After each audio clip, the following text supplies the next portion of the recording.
There was a young man who came to the Prophet sallallahu alayhi wasallam complaining to the Messenger sallallahu alayhi wasallam. He said to him, Ya Rasulullah, my father takes my money. He always asks me for money.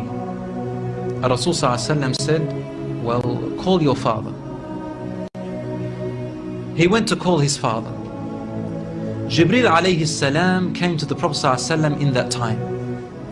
And he said to him, Rasulullah, when the father comes to you, ask him, what were you saying in secret on your way here? Father was muttering something which his son couldn't hear. He said, ask him what he was saying.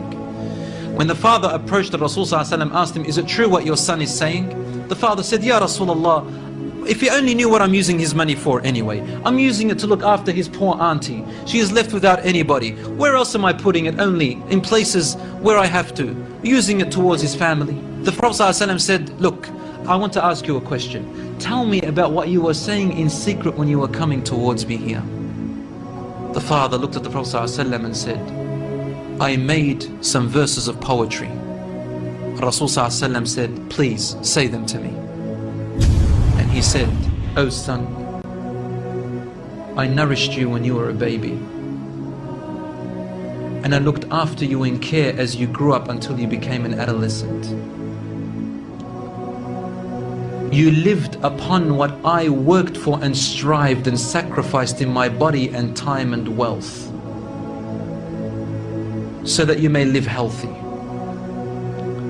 Whenever a night passed you, when you were sick or ill or coughed, I was the first to be up, carrying you and looking upon you with my heart, afraid if an atom or a little breeze would harm you in any way. I could not sleep while seeing you sick until you slept, and then I slept. He said, when I ceased to see you sick, it was as if I was the one who was sick and ill, and so my eyes would always overwhelm with tears, but you never knew. And then he said, and when you finally reached the adulthood, which all my life I was anticipating and looking forward to seeing you become that. I mean, this is all he's doing, right? He's raising him, waiting for the day he's going to get married, the day when he will get his qualifications and finish, the day when he will get his skill, the day when he can stand on his feet, the day when he will rejoice, until you reach the day when I have all my life anticipated in my heart to see you reach and rejoice. You gave me a reward, and your reward was harshness and frowniness and mistreatment, as if I am the one who owes you and you owe me nothing. The way you treated me is like what a neighbor would treat his neighbor. I wish that you even gave me that. Al-Rasul sallallahu alaihi wasallam, he looked up at the father, and the father looked at him, and the Prophet sallallahu alaihi wasallam's beard was soaked with tears. From his emotion, Al-Rasul sallallahu alaihi wasallam grabbed the boy from his chest. He shook him and said to him, you and everything you own belongs to your father.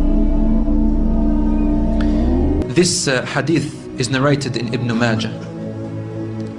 Today we see children taking their own parents to court because they took their house or their property. Allahu Akbar.